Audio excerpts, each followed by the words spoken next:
मेरे अजीज़ों, आज के दिन के लिए खुदावंद यीशु मसीह का आपसे बाबरकत वादा।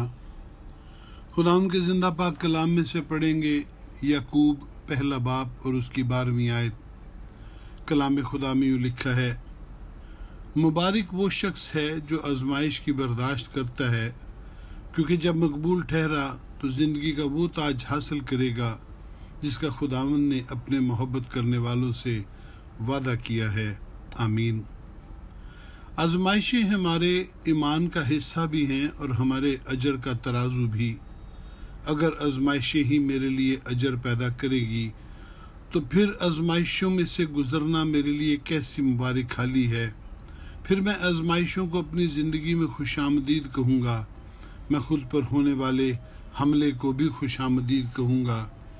आइए खुदावंद का शुक्र करें कि वो आजमाइशों को आपकी ज़िंदगी में लाया और आपको ज़िंदगी का ताज हासिल करने का मौका मिला। देखिए, आजमाइशें सब्र करना सिखाती हैं और सब्र हमें झुकाता है, तब हलीमी आती है और इसके बाद सरफराजी यानी हम कामिल होते हैं।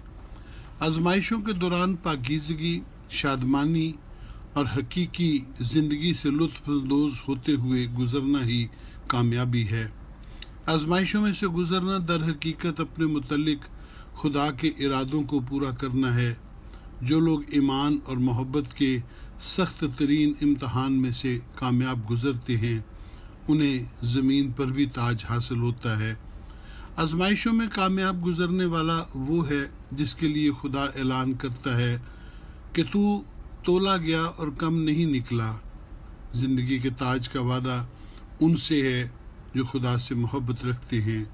सो हम आजमाइश को देखकर पलट न जाएं, बल्कि आजमाइश में पूरा उतरने वाले हों, ताकि खुदावंद की मंजूरी और वादा का ताज हासिल करें। मेरे अजीज़ों, दुख और मुसीबतों में पड़ने वाला नहीं, बल्कि उसमें से कामयाब निकलने वाला ही मुबारक है। आजमाइशें आग की मानिंद हैं जो धात को तमाम आलूदगी से पाक करती हैं। आजमाइशें हमें तोड़ नहीं सकती, बल्कि उनसे हमारे लिए बरकतों के दरवाजे खुलते हैं। ये हमारी मुबारक हाली का रास्ता है जिस पर चलकर हम जिंदगी का ताज हासिल करते हैं। आमीन सुम आमीन। खुदावंद आपको बरकत बख्शे।